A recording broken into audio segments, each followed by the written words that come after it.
Hey guys, today's question has come from my recent Facebook Live over in my Facebook community, the Frugbundant community. So let's go and take a look at that video.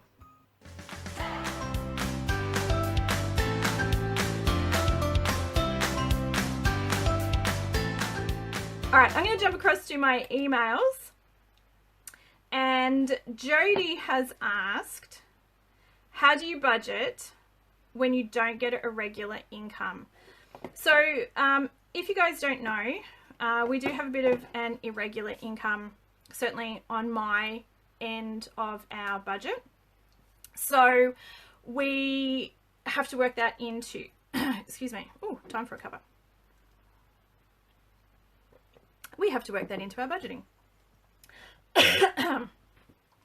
So what we opted to do is, and this was a long-term plan to get here, we do a month ahead budget, which I really, really like. It makes things so much easier. And basically what we do is we stockpile all of our income from one month, and that is what we use to live off the next month. So at the end of the month, I budget off what is in our holding tank account, and that's what we've got to live off for the coming month. The reason why I like this twofold is one, I know the exact amount that we've got to work with, and then I just allocate that out and we've got the whole month to live off with that money.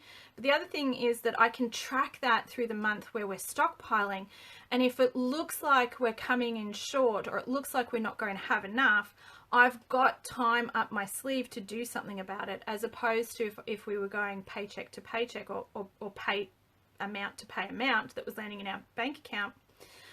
You don't have as much time, and if you come up short in one of those pays or weeks, you've got a very short window to be able to try and to come up with a way of increasing your income.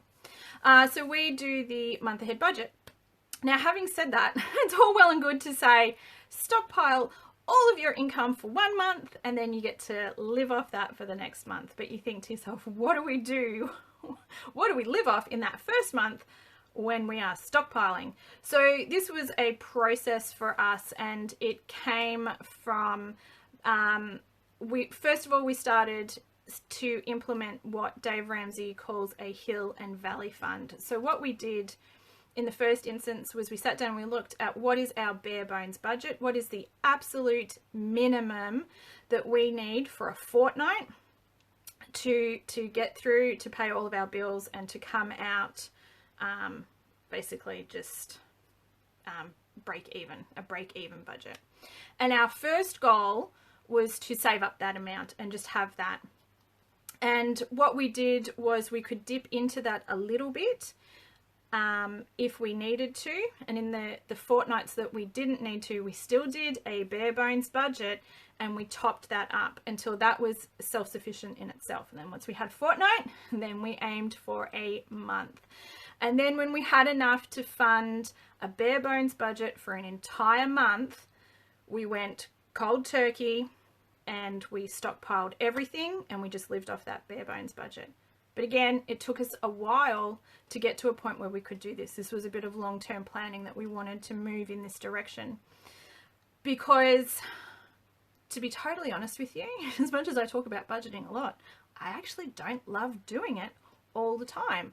I don't love budgeting that much that I track all of our spending and I do an analysis every month. And I know some people do that, but that's just not me. I would rather just handle the budget once, do it, bang, it's done, move on and do some other stuff.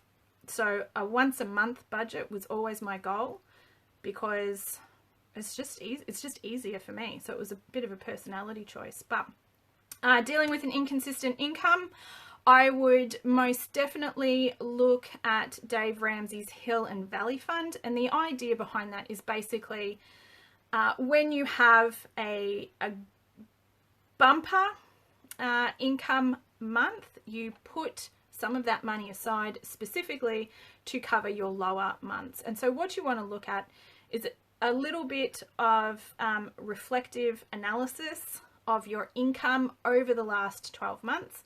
And you want to ask yourself, how often do I have an income month that is less than my bare bones budget?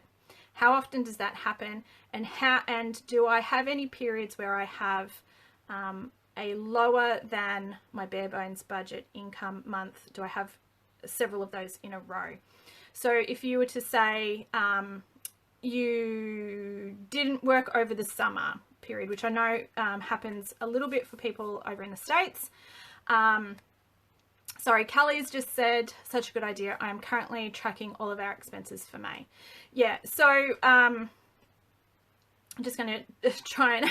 So what was I saying?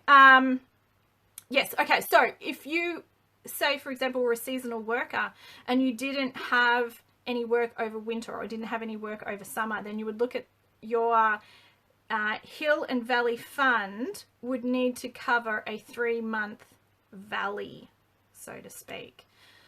But again, so it's just something to work towards.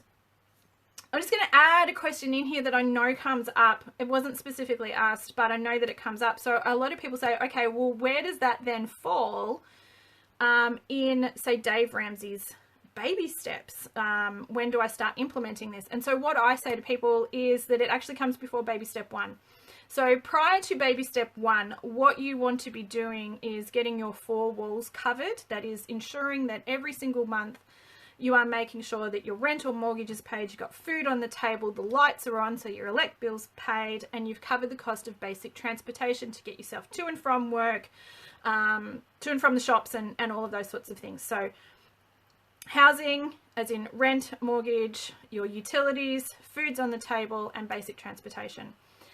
And so setting up this Hill and Valley fund really falls under that category, because you need to ensure that you can do that every month before you move on to baby step 1, which is saving up your mini emergency fund.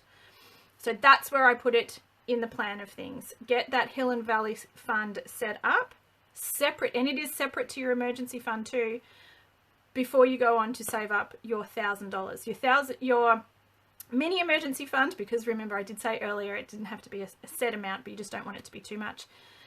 If you're an Aussie and you really feel like you need $2,000, you want to do the whole the Scott Pape recommendation, that's fine, go for it. But the purpose of that is to ensure that if an emergency happens, you don't have to rely on any debt or credit to get you through that emergency situation. Your Hill and Valley fund, you will be using. The idea is that you are going to dip in and out of this, because this is to even out your paychecks so that you can break even on the months that you get less than. So I hope that makes sense. If it doesn't, let me know in the comments. I may even just do a whole tutorial on it. Maybe I should do like a blog post where I can sort of get my thoughts a bit clearer. I hope that makes sense, guys. Let me know if it does or if it doesn't. All right, let's move on. Hey, thanks for watching. If you enjoyed this video, I would love for you to come and join us for our next Q&A over in our Facebook group. It is totally free to join, and I would love to hang out with you and get to know you a little bit better over there. I'm going to leave a link to the Frigbundant community on Facebook in the description below. All you need to do is click the link and say g'day. Oh hey, and don't forget, if you did find today's video useful, if you could please give it a thumbs up, that would be fantastic, and it really does help me know what kind of content you guys are enjoying. Don't forget, you can also hit that subscribe button down below so you can stay up to date with all of my latest content. I do have heaps of new videos in the works for you guys, so you too can get more bang for your buck, so you can live the life you want. Alright, I hope to see you in the next video. Bye!